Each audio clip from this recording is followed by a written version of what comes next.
This is CBS 11 News Now. It's News Now. I'm Russ McCaskey, live in our Fort Worth studios. You know, some of the coldest temperatures in DFW in years is what we're experiencing right now. In fact, the coldest since 2011. You may recall that was the week of the Super Bowl. And while the roads may be clear, many schools are still starting late. Here's CBS 11's Brittany Jeffers.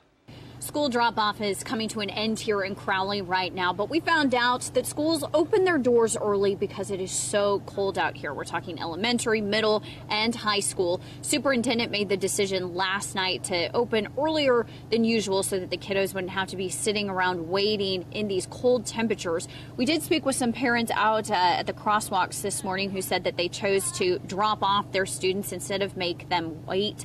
They also said that they made sure that they bundled up. Live here in Crowley, I'm Brittany Jeffers, CBS 11 News. All right, Brittany, thanks. We do want to talk about bundling up.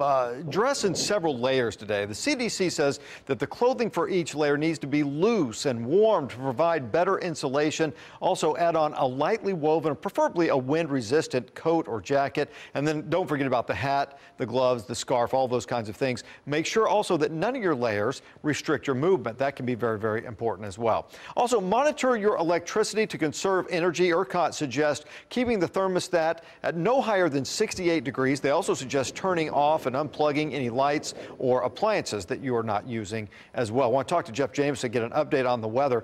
This is my last winter suit, if you will. I'm running out of warm clothing, but things are going to start to warm up, and that's the good news. We've kind of gone through the worst, right? Yeah, we've hit bottom, and now everything from here is on the way up. So in fact, by the weekend, we'll be in the 70s, which is awesome, and we can't wait for that.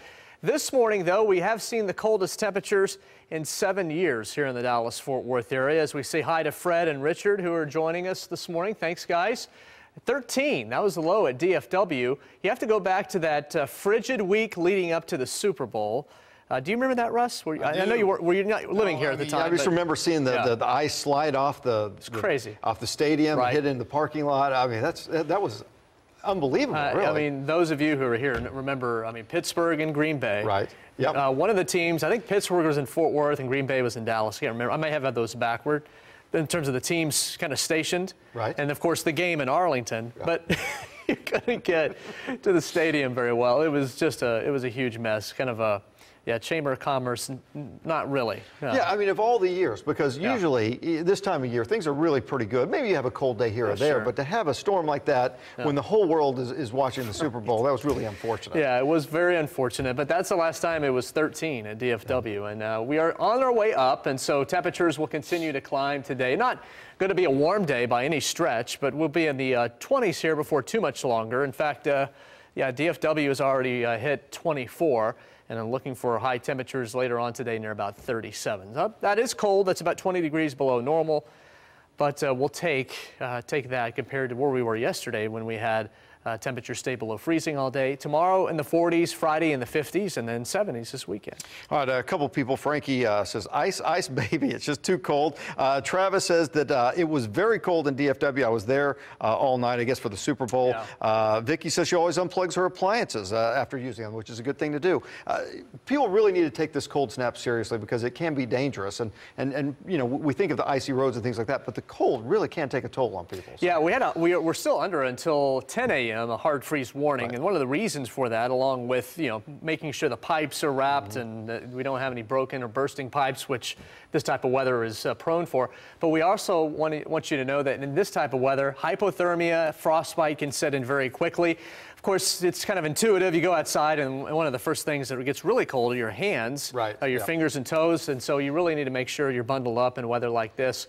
And I know a lot of schools, and Brittany talked about that earlier, had to try to accommodate students so they can get inside where it was warmer a little bit earlier.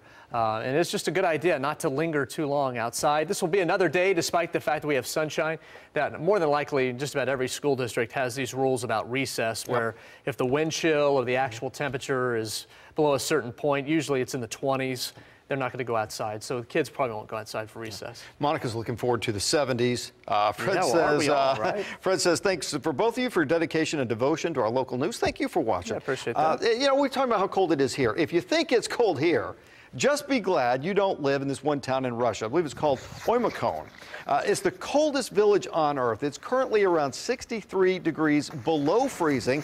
Roughly 500 people live there, and they have to keep their cars running all the time or else the batteries died. And perhaps even more interesting is their diet. It is a meat-based diet since it's just too cold to grow crops there. It includes frozen fish, raw reindeer meat, and get this, ice cubes of horse blood with macaroni.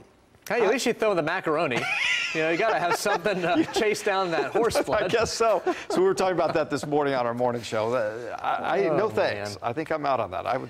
What they wouldn't do for McDonald's, right? No, right? Well, in Siberia, this time of year, this is actually the time of year where people can get from village to village up there, because the only way you can get there is by snowmobile. And so you have to, make your plans to get there in the winter, because in the summer it's impassable. So this is actually maybe a better part of the year when it's 90 below zero. Yeah. If you can believe that. All right, that's going to do it for us right now. Thanks for watching CBS 11, the ones for Texas. And as always, we're going to have the very latest updates on our website, cbsdfw.com.